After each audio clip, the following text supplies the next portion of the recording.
Oi galera, hoje eu tô aqui para bater um papinho com vocês sobre o tema da redação 2022, especificamente sobre a proposta de redação, os textos motivadores. Eu sempre digo por aqui que é importante ter estratégia de leitura para conseguir ler, compreender e interpretar os dados, as opiniões, tudo que aparece nos textos motivadores, porque eles podem ajudar demais. Então eu sempre digo aos meus alunos que primeiro, se você souber ler bem o texto motivador, não vai ter tema ruim de você fazer a redação, porque os textos eles sempre trazem direções argumentativas. E se você já tiver um conhecimento prévio, o texto pode te ajudar a se direcionar, né? Aí a gente tinha no Enem 2022, a gente teve, na verdade, o tema Desafios para a Valorização de Comunidades e Povos Tradicionais no Brasil. Então, quais eram as palavras-chave desse tema? Desafios, valorização de comunidades, né, e povos tradicionais no Brasil. Então, desafios, valorização, comunidades, povos tradicionais no Brasil. Essas eram as palavras-chave, eram as palavras que deveriam aparecer com recorrência no texto de vocês. E aí, gente, nós tínhamos textos motivadores muito bons. Eu particularmente gostei muito do que vi. Fiz um texto lá um post lá no Instagram falando sobre isso e de verdade gostei demais, né? O texto 1, ele fala um pouquinho da questão da invisibilidade. Lá no finalzinho do texto 1, quem quiser pegar o texto na íntegra, pode clicar aqui no link que eu vou deixar aqui embaixo, que vai ser direcionado para o post que eu fiz no Instagram. Lá tem o texto completo e vocês vão poder ler. Então, lá no texto 1, tem uma direção, né, que aponta para a invisibilidade estatal, né? Essas pessoas, essas comunidades e povos tradicionais como invisíveis para o Estado. Isso poderia ser um argumento na redação, né? Ou como negligência estatal, ou como invisibilidade. E aí nós tínhamos o seguinte, ó. O que nos fazia apontar para isso? O finalzinho do primeiro parágrafo do texto 1, onde diz assim: existem 26 reconhecidos oficialmente e muitos outros que ainda não foram incluídos na legislação. Então, se não foi incluído na legislação, é porque o Estado não reconheceu como deveria. Aí, no texto 1, ele também, no início, antes disso um pouquinho, ele esclarece quem são as comunidades e povos tradicionais do Brasil. Ele fala que o que passa pela nossa cabeça é que são indígenas e quilombolas, mas que, na verdade, além deles, existem 26 reconhecidos oficialmente e muitos outros que não estão na legislação. Então, para quem não tinha noção nenhuma do que são comunidades e povos tradicionais, dava para saber aqui por esse texto. O segundo parágrafo, ele continua detalhando ainda mais quem seriam essas comunidades e povos tradicionais, que é muito importante, como eu disse, para quem não tinha noção, né, ou para quem achava que era apenas indígenas e quilombolas. Então, dava essa amplitude para que a pessoa não acabasse lá colocando informação inconveniente na redação. E no final, a gente poderia associar, né, aqui vai fora do texto, né? A gente faz uma interpretação, faz uma associação, porque ele cita uma pesquisa da UNB que retrata, né, a relação dos povos e comunidades tradicionais com a terra, com a natureza. Qual é a relação desses povos? Uma relação de reciprocidade. Eles tiram da natureza o necessário para sobreviver. E aí tem o seguinte, ó. Nessa troca, a natureza fornece alimento, um lugar saudável para habitar, para ter água, e elas... E elas se responsabilizam por cuidar dela, por tirar dela apenas o suficiente para viver bem e respeitam o tempo de regeneração da própria natureza.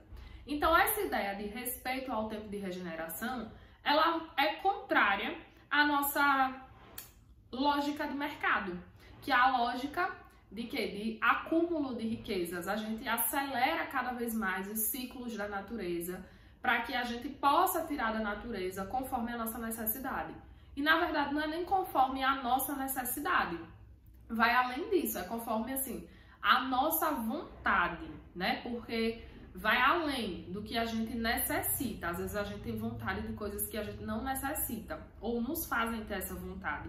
Então, essa visão aqui, a relação que os povos e as comunidades tradicionais têm com a natureza é diferente da ideia de acúmulo de riquezas, da ideia do capitalismo.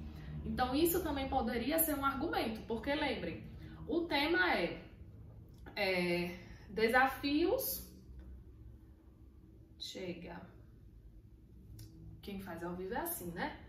Desafios para a valorização de comunidades e povos tradicionais. Então, poderia ser considerado na sua redação um desafio para a valorização das comunidades e povos tradicionais a lógica de mercado em que a gente está inserido. Porque a nossa lógica de mercado é contrária à relação que eles têm com a natureza. Então, não é interessante para empresas, para a mídia, para certos setores da sociedade colocar em evidência a relação que esses povos têm com a natureza. Isso constitui um desafio na valorização desses povos. Lá no texto 2, a gente tem dados que poderiam ser utilizados a depender da sua direção argumentativa. Temos lá o seguinte: povos tradicionais do Brasil, estados com maior concentração de famílias. Então, nós temos os dados lá, né? Tem indígena, quilombolas, pescadores, povos de terreiros, ciganos, ribeirinhos e extrativistas.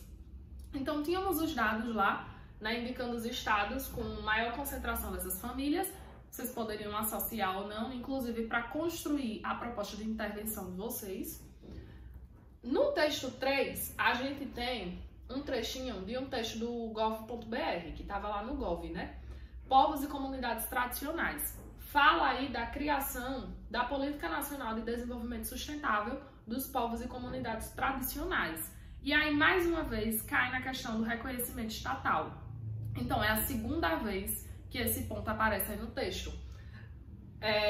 Diz que a Política Nacional de Desenvolvimento Sustentável dos povos e comunidades tradicionais foi criada em um contexto de busca, olha que palavra importante, de reconhecimento e preservação de outras formas de organização social por parte do Estado. E essa política nacional, ela foi criada, gente, em 2017. É algo muito recente. Então, aqui tinha dizendo que, primeiro, né, o Ministério do Desenvolvimento Social, ele preside desde 2007 a Comissão Nacional de Desenvolvimento Sustentável dos Povos e Comunidades, que foi criada em 2006. Mas só em 2017 essa política nacional foi criada. É muito recente. Então, assim, outra coisa que poderia aparecer no texto, né? E se a gente associa o texto 3 com o texto 1, que o texto 1, ele data lá na fonte dele de 2022, né? 2022.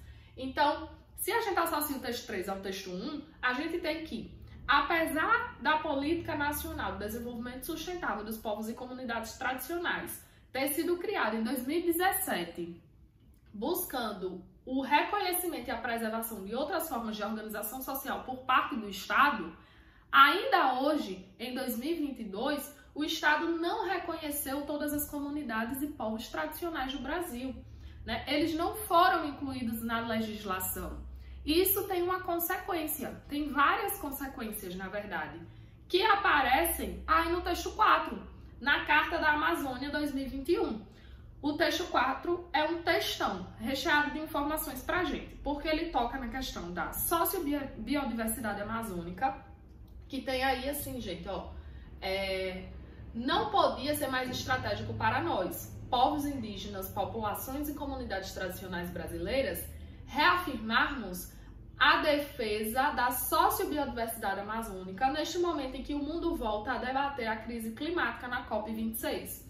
Uma crise que atinge em todos os contextos os viventes da Terra. Aqui, gente, essa questão da sociobiodiversidade amazônica, para quem já leu Krenak, galera, mão na roda, dava muito para associar, né? Quando Krenak fala em ideias para adiar o fim do mundo, né? Que é o indígena Krenak, né? E essa questão, né, de se entender enquanto parte, né, dessa sociobiodiversidade, e não como um mandante, como um patrão que manda ali e tira o que quer da terra na hora que ela quer. Então nós somos parte desse todo. Esse entendimento, né, que a gente poderia abordar aí na nossa redação como uma lacuna educacional, né? Falta uma educação que nos oriente a compreender a sociobiodiversidade compreender a sociobiodiversidade não, de nos compreender enquanto sujeitos como parte da sociobiodiversidade e entender assim a importância da sua preservação. Isso daí acaba gerando qual consequência? A desvalorização dos povos e dos saberes dos povos e comunidades tradicionais do Brasil. Por quê? Porque o entendimento deles da sociobiodiversidade é diferente do entendimento que a gente tem e a gente acaba repelindo esse entendimento, né? Então, dava para associar demais isso aí, dava um argumento show de bola. Outra coisa que aparece aí é a questão dos territórios protegidos. Lembra que eu acabei de falar da relação do texto 3 com o texto 1? Que apesar de haver a busca, né, de ter até um órgão que foi criado para isso em 2017, busca do reconhecimento estatal, o Estado ainda não reconheceu todos os povos e comunidades. Isso implica em quê, gente? Tem qual consequência? Uma delas é a questão da demarcação das terras, dos territórios protegidos, que a gente viu aí nos últimos anos, né, um retrocesso. Então, a gente poderia associar aos textos anteriores. Aparece ainda aí a lógica do mercado. Não compactuamos com qualquer tentativa estratégica baseada somente na lógica do mercado, com empresas que apoiam legislações ambientais que ameaçam nossos direitos e com mecanismos de financiamento que não condizem com a realidade dos nossos territórios. Um trecho assim, perfeito. Primeiro que a lógica do mercado pode ser um argumento, como eu já citei aqui no vídeo. Segundo que aí dá um pitacozinho, se você for muito bom de interpretação, para que você possa construir a sua proposta de intervenção. Ó. Tem a questão do apoio, né, das empresas apoiarem legislações ambientais que ameaçam nossos direitos. Então você poderia propor algum projeto de lei ou algum órgão de fiscalização específico para fiscalizar essa questão do apoio das empresas a legislações ambientais que ameaçam os direitos. E os mecanismos de financiamento. Então, você poderia propor algo também nesse sentido, da alteração dos mecanismos de financiamento. E, por fim, tem a questão aí da inovação. Eles falam o seguinte: inovação, para nós, não pode resultar em processos que venham ameaçar nossos territórios, nossas formas tradicionais e harmônicas de viver e produzir. Então, poderia ser abordada essa questão da inovação, da tecnologia, da modernidade e da ameaça desse sentido de inovação, né? Deixando claro isso, que existem vários sentidos de inovação.